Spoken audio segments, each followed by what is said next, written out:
compliqué dans nos vies, c'est parce que nous pouvons soit être membres d'une famille où il y a une autorité spirituelle qui a reçu le droit de compliquer l'épanouissement. Si tu n'as pas encore touché ce qui t'appartient est toujours forcément dans les mains de quelqu'un d'autre. Sur cette terre, Belchi, il n'y a aucune bénédiction qui n'est pas occupée. Il n'y a aucune bénédiction qui vous appartient que vous toucherez sans combat. Aucune. La Bible dit ceci, que je vous donnerai une terre où coule le lait et le miel. Dieu s'arrête là. Mais il leur dit quand même, c'est une terre sur laquelle habitent le Cananéen, le Héthien, le Phérézien. Il leur dit, ils habitent. Mais il dit, c'est votre terre. Après, il leur dit ce qu'ils doivent faire pour avoir cette terre. Le seul mot d'ordre qu'il avait, peut-être qu'il s'était... Et nous ne voyons même pas là où Dieu dit ceci à Moïse avant, quand vous sortirez, vous combattrez. Non, Dieu n'a pas dit ça. Moïse va dire à Pharaon, Dieu nous a dit, quand nous sortirons, nous irons adorer. Voilà pourquoi je vous ai dit la fois passée, on ne peut pas dissocier l'adoration du combat spirituel. On ne peut pas. Un bon adorateur doit d'abord être un bon guerrier. Parce que après avoir remporté de très bonnes victoires, tu peux finalement rentrer dans le temple, commencer à élever et adorer le Dieu de tes victoires. David dit dans le psaume 18, il dit, je m'écris, loué soit l'Éternel, et je suis délivré de mes ennemis. Il y a une dimension de la délivrance, il y a une dimension de la louange qui est beaucoup plus réelle quand un homme assiste à une délivrance qui est beaucoup plus spectaculaire. Quand le Seigneur t'accorde des délivrances après des grandes victoires de guerre, tu deviens... Écoutez, il y a l'adoration de mots que tu empruntes, il y a la louange de mots que tu copies, mais il y a aussi la louange de tes propres expériences. Est-ce que je parle à quelqu'un? Et puis les expériences viennent de tes batailles. Quand tu as... Voilà pourquoi David dit ceci, le Dieu qui m'a délivré de la gueule du lion peut aussi, quand un homme a vécu une expérience dans le combat, écoutez, j'avais envie de dire quelque chose à quelqu'un. Tu dois savoir ceci, Israël, la louange, c'est les exploits de ce que tu as fait sur le champ de bataille que tu viens rencontrer dans le temple. Ce que tu as vécu dans le champ de bataille, c'est ce que tu viens maintenant rencontrer. David va louer Dieu avec le psaume 18. Qu'est-ce qu'il dit? J'adore l'Éternel, mon rocher, ma forteresse, ma haute retraite, mon évasion. Il commence à dire, le lien de la mort m'avait englouti, le sépulcre s'était approché, le séjour de mort m'avait anéanti. J'ai crié vers l'Éternel du haut des cieux. Il n'avait pas crié dans le temple, il était dans la guerre. Quand il a vu la délivrance, il est maintenant venu. Je suis venu dire à quelqu'un, nous remporterons les victoires et nous ramènerons dans le temple le butin de la victoire. Est-ce que je parle à quelqu'un? Nous remporterons des grandes victoires dans la prière, dans le combat spirituel. Il y a des gens avant la fin de cette année, ils vont composer leurs propres chansons. J'ai dit à quelqu'un, ils vont composer leurs propres chansons. Et ta chanson à toi, une chanson qui vient de ton expérience, c'est une chanson que tu ne vas jamais forcer. Regardez Michel Bakenda. Si je connais des gens qui ne chantent pas très bien dans ces pays, qui n'ont pas une très belle voix, c'est parmi les gens comme Michel Bakenda. Pourquoi il est aussi efficace? C'est parce qu'il partage toujours la louange de Dieu de son histoire. Quand vous entendez ces choses, vous sentez que ces choses ont une vie au-dedans d'elles. Je prie que tu deviennes un grand homme et une femme de guerre. Parce que après ces guerres, et même pendant ces guerres, tu seras un très bon adorateur. Voilà pourquoi on ne trouvera aucun adorateur plus que David. Je suis en train de dire, il n'y aura d'ailleurs l'un des plus grands adorateurs que le Congo a connu, c'était Papa Alain Moloto. Et qui est un grand guerrier comme Alain Moloto dans sa génération? Un homme qui s'est levé pour la délivrance de la nation, ce n'était pas un simple adorateur. La femme d'Alain Moloto raconte comment les anges lui apparaissaient. On a raconté comment Alain Moloto est allé en province pour aller faire la délivrance du Congo. Et il a même dit que l'hymne de mon pays soit un cantique d'adoration. Qui ne sait pas si c'était à cause de combat qu'Alain Moloto a fait qu'on a eu un président chrétien? Je n'ai pas dit que c'est ça, mais qui ne sait pas si c'est ça? Ça veut dire quoi? Quand dans une génération, il y a des guerriers, il viendra une autre génération qui sera des adorateurs. Est-ce que je parle à quelqu'un? Les guerriers ont une seule mission, c'est de préparer la place aux adorateurs. Si tu veux que tes enfants soient des adorateurs, toi-même sois d'abord un homme de guerre. Parce que tes enfants adoreront Dieu avec l'épée que tu as déposée après tes batailles. Est-ce que je parle à quelqu'un? Tes enfants viendront donner à Dieu le fruit de tes victoires. Ils prendront l'épée que toi tu as utilisée pour faire tomber les Goliaths de ta famille. Et ils viendront. Et j'ai envie de dire à quelqu'un, on n'amène pas le fruit de l'adoration ailleurs. Quand David arrive auprès d'Abimelech, il dit à Abimelech, est-ce qu'il y a du pain? Abimelech il dit, il y a le pain de Dieu. Est-ce qu'il y a l'épée? Et on dit, il y a l'épée de Goliath. J'ai dit à quelqu'un, on amènera en ces lieux l'argent pour construire le temple. Et cet argent viendra de la victoire du combat spirituel. On va adorer Dieu avec notre argent. Et cet argent, on l'aura remporté dans le combat spirituel. Est-ce que je parle à quelqu'un? Est-ce que je parle à quelqu'un? La meilleure adoration, c'est d'abord le fait de donner à Dieu. La meilleure adoration, c'est le fait de venir offrir à Dieu. Le seul moment où on parle bien des Égyptiens, c'est quand on parle des offrandes. Que je vous donne ces versets. La Bible dit dans le psaume, l'Éthiopie et l'Égypte viendra dans les temples mains pleines pour adorer. Depuis quand les adorateurs, les Égyptiens sont des adorateurs. Dieu ne refuse pas l'offrande des adorateurs. Seigneur, il y a un français belé dans mon oko. Na butu bazo violent, on pas passer à bout. Mais surtout que boutate, comme ça ranzan. Il y a un français belé dans mon oko.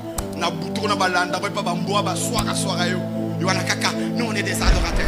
Allez mon auto disait. Joue avec Alemolo. Joue avec lui. J'aurais appris que le jour où ils ont composé la chanson des motos, le studio avait pris feu. Est-ce que vous savez ça? On les a ni dimension ni wana. Mukolo ba yemba moto. Qui dit ça moto? Ya studio ils ont moto. Moto boya physique. Mais bon soyez abanda kwa adorer ah. Qui vous a dit que l'adoration est une chose normale? L'adoration est l'une des choses la plus mystique, c'est l'adoration. Et nous on a soldé l'adoration à des simples paroles, à des simples chansons. Mais dans notre génération, je vois beaucoup de gens qui chantent Yahweh. Une chanson qui fait du bien. On a battu Kangi. Les adorateurs, c'est des grands guerriers. Amen. Nous allons payer le prix pour avoir la permission. Et nous allons payer le prix pour vaincre de grandes victoires familiales. Tes enfants viendront en ces lieux pour présenter à Dieu l'épée avec laquelle leur père a remporté de grandes victoires. Je suis venu dire à une femme en ces lieux, tes filles viendront en ces lieux adorer le Seigneur avec l'épée que toi tu as utilisée sur le champ de bataille. Je suis venu dire en ces lieux, ton fils viendra en ces lieux pour montrer à Dieu les photos de victoire de son papa. Toi tu es le papa d'un enfant qui dira à Dieu, Seigneur, on m'a dit que mon père est né dans la pauvreté. Mais j'ai vu mon père épouser ma mère. Il m'a raconté que Dieu l'avait pris en charge. Mais mon père m'a dit que 4 ans après son mariage, tu lui as donné un bâtiment. Il a construit un immeuble. Ton fils viendra dire à Dieu, Seigneur, j'ai vu mon père acheter 2 avions. Est-ce que tu peux me donner un bon la main? Ton fils viendra adorer Dieu pour dire à Dieu, Seigneur, j'ai vu le Dieu de mon père. Je ne parle pas de ton père spirituel, ton fils à toi. Le fils de Martin viendra dire à Dieu, Père, j'ai vu mon père. Je vois un peu comment mon fils, quelqu'un comme moi, qu'est-ce que mon fils dira à Dieu quand il devra bénir Dieu? Il me dira, Seigneur, papa Cédric m'a dit qu'il s'est marié sans dépenser même son franc. Il m'a dit que tu lui as ouvert les portes de l'étranger et il pouvait voyager à tout moment.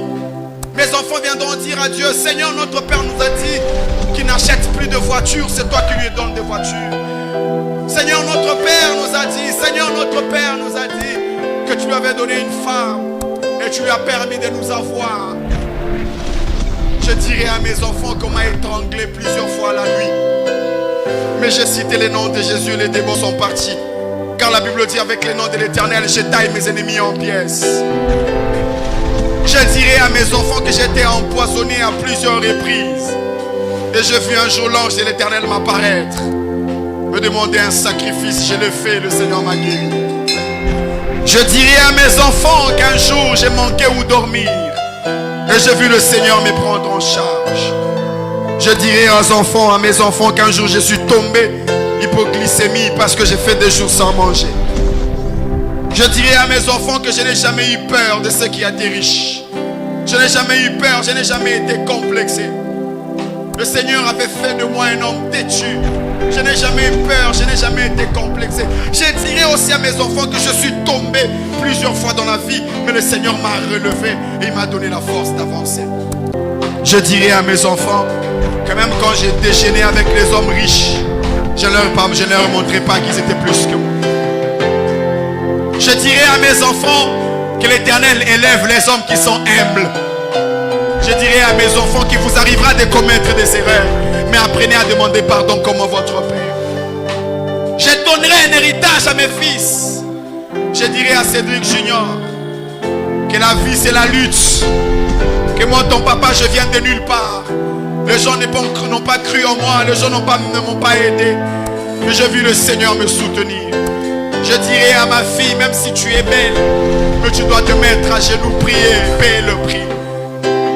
Je dirai à mes fils que je n'ai que Dieu. Je n'ai que Dieu, je n'ai que Dieu, je n'ai que Dieu. Je n'ai que Dieu, c'est le seul sur qui je compte. Dans mon téléphone, je n'ai pas un numéro que je peux appeler. Des fois, je vois Herman m'appeler Père, j'ai besoin de toi. J'ai envie de dire à Herman, des fois quand tu m'appelles Père, est-ce que moi j'ai aussi un Père? Des fois, je vois Martin venir chez moi. Après, on parle, ils se sont consolés. Mais qui j'appelle quand j'ai des problèmes? Je dis merci à Dieu pour les portes qu'il m'a ouvertes aujourd'hui. Aujourd'hui, Seigneur, tu m'as mis en contact avec une grande porte de ma vie. Je suis sorti de chez moi. Tu m'as dit de faire un sacrifice. Je fais ce sacrifice après. Il était 15 heures aujourd'hui. Je te vis m'ouvrir une très grande porte. Une porte de ma destinée. Je vis comment ma vie dans quelques minutes a pris une autre ampleur. Merci Seigneur. Tu es le Dieu que nous élevons ensemble. Tu nous rachètes. Je dirai à mes enfants, Jacob a dit, je traversais ces eaux avec un seul bâton. Mais là je rentre, je constitue. L'Éternel, tu nous donneras des habits que les riches portent. Tu nous donneras des voitures que les riches ont achetées. Tu nous donneras des voitures que les riches ont achetées. Tu nous donneras une vie que les riches ont. Et un jour les riches nous retrouveront avec eux en train de déjeuner, en train de dîner. Je dirai à mes enfants qu'ils n'aient peur de personne, n'aient peur de rien. Israël, il y a un Dieu au ciel. Et mon Dieu est capable de décomplexer quelqu'un.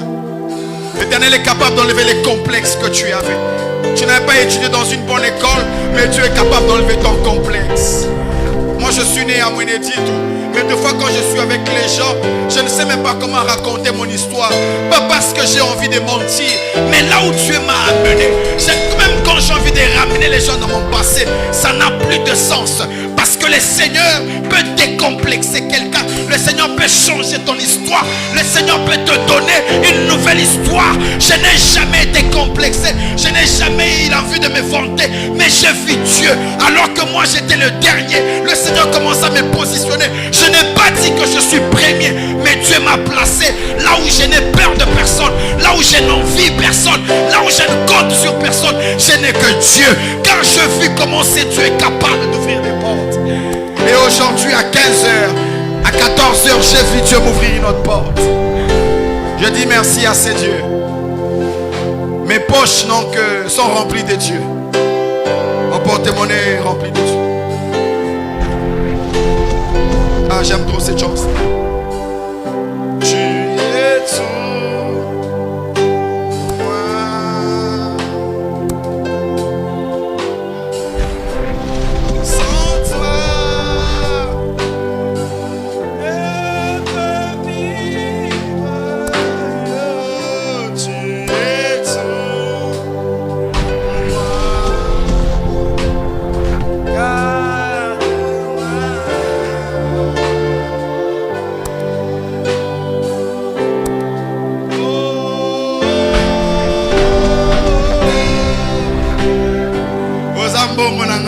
Libala la kota.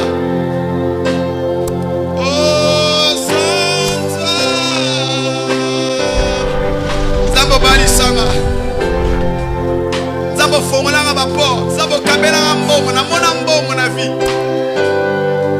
Seigneur, tu as commencé à me donner ce que je n'avais pas hier. Garde-moi.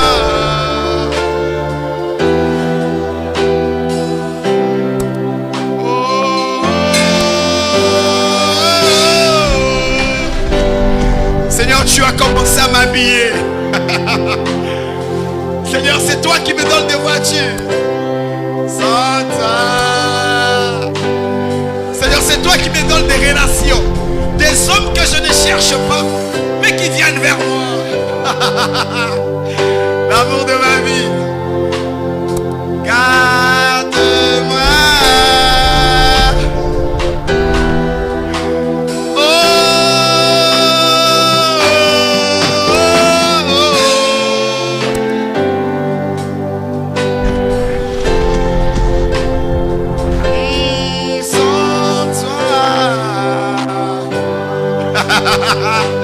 Digo, j'aime trop Dieu, j'aime trop Dieu. Tu es tout. J'aime trop le Seigneur. Je ne suis pas parfait, mais j'aime Dieu. Je ne suis pas meilleur, mais j'aime Dieu. J'ai beaucoup de défauts, mais je suis amoureux de Dieu. J'aime Jésus de tout mon cœur. J'aime Jésus de tout mon cœur. Je ne suis pas parfait, mais je suis amoureux du Christ. J'aime Dieu, j'aime le Saint-Esprit. J'aime le Saint-Esprit. J'aime le Seigneur. Les hommes peuvent avoir le souvenir de mes défauts, mais personne ne connaît l'amour que j'ai pour Dieu. Les hommes peuvent connaître mes défauts, mais personne ne connaît l'intensité de l'amour que j'ai pour le Seigneur. J'ai tout abandonné pour ces dieux. J'ai tout abandonné pour ces seigneurs. Je n'ai pas hésité. Quand il m'a dit de le suivre, je n'ai pas hésité.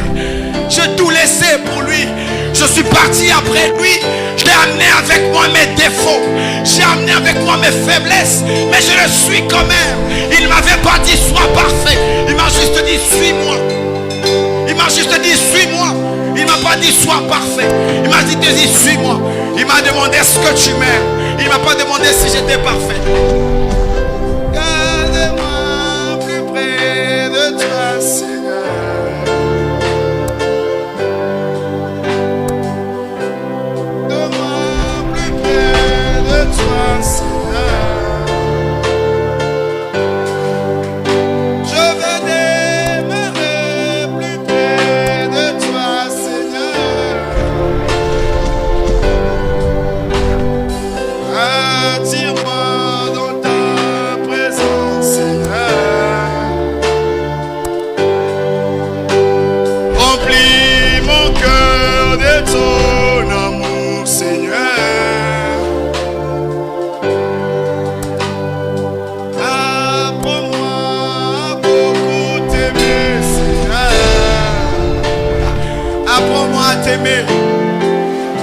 Apprends-moi à mieux t'aimer, Seigneur.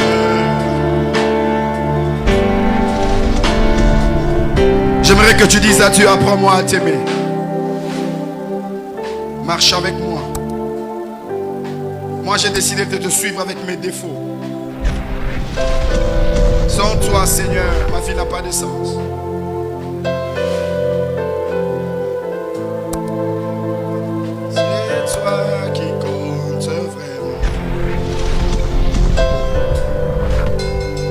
Moi, j'ai décidé de te suivre avec mes défauts. Moi, j'ai décidé de suivre Jésus avec mes faiblesses. S'il veut un homme parfait, je ne suis pas parfait. S'il veut un homme capable, je ne suis pas capable. S'il veut un homme amoureux, je suis amoureux de lui. Si le Seigneur veut un homme zélé, je suis juste zélé. Des fois, mon zèle est amer, mais je suis quand même zélé. Je suis faible, mais je suis amoureux de toi, Seigneur. Tu sais que je t'aime, tu sais que je t'aime, tu sais que je t'aime. Tu sais que je ne suis pas parfait, mais je t'aime, Seigneur. Seigneur, je t'aime. Seigneur, je t'aime. Des fois, fois, je me réveille la nuit juste pour te parler. Pas parce que je veux forcément que tu me donnes quoi que ce soit. Mais des fois, j'ai juste envie de passer du temps avec toi.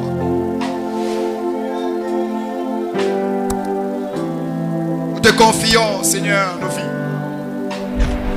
Accorde-nous la permission d'opérer encore dans le monde. Accorde-nous la permission d'aller loin, de réussir avec toi. Que les saints acclament le Seigneur, que le Seigneur Jésus-Christ nous bénisse.